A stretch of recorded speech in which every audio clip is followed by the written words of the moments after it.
Hello friend, आम YouTube channel का स्वागत आउ एक नया वीडियो। ये वीडियो आम जाना जे श्री राम मंदिर प्रतिष्ठा 20 प्रश्न विषय आ वीडियो शेष पर्यंत देखु। प्रथम प्रश्न, श्री राम मंदिर कौन राज्य अवस्थित?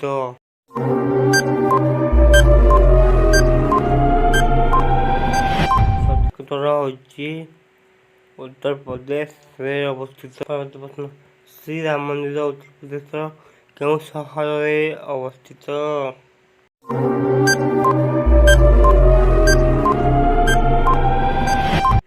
अयोध्या सहर में अवस्थित। अयोध्या क्यों नदी कूल में अवस्थित?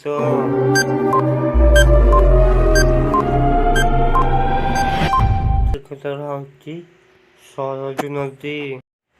श्री राम मंदिर उच्चता केते?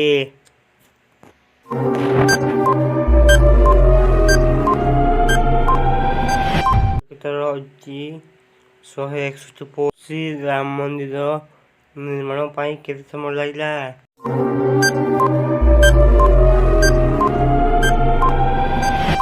सঠিक उत्तर होची 3 वर्ष 9 मास।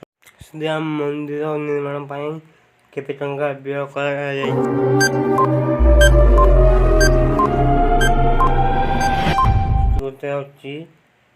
300 कोटी टंका। श्री राम मंदिर क्यों देवता को पूजा करा जाए?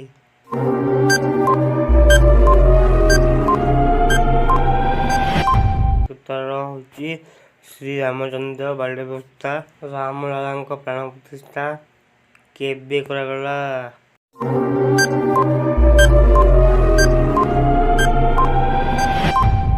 22 जानुआरी 2024। राम लाला प्राण प्रतिष्ठा में शुभ मुहूर्त केते समय थिला?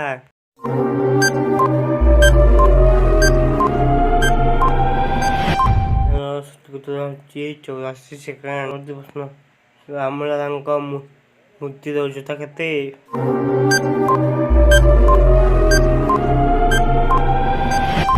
1 इंच बा 4.24 इंच। राम लाला मूर्ति परिसर कौन दर्शा जायछि?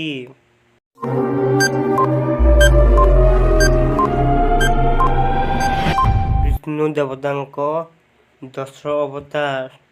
राम लाला मूर्तिर ओजन केते?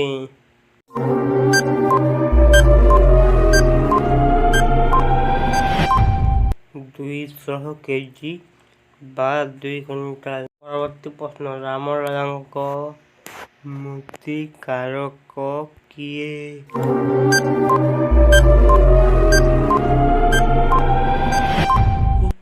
अरुण जोगीराज, कर्नाटक राज्य।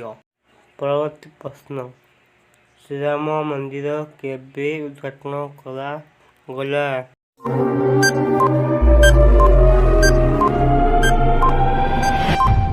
सঠিक उत्तर होची 22 जानुआरी 2024। श्री राम मंदिर भूमि पूजक केबे ओ कहा द्वारा करा जायतिला?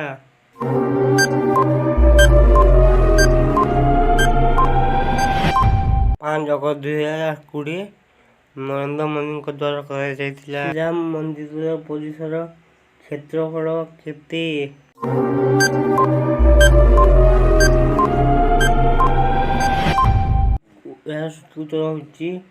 2.7 एकड़। बाबरी मस्जिद केबे ध्वंस करा जायतिला?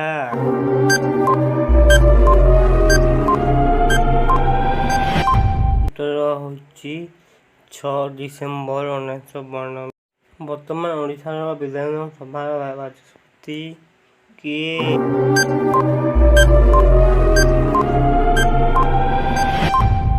श्रीमती प्रमिला मल्लिक। फ्रेंड, वीडियो जदि भल लगे लाइक करने को जमा भूल ना एवं चैनल न थे चैनल को निश्चय सब्सक्राइब करेंगे। जय हिंद, जय भारत।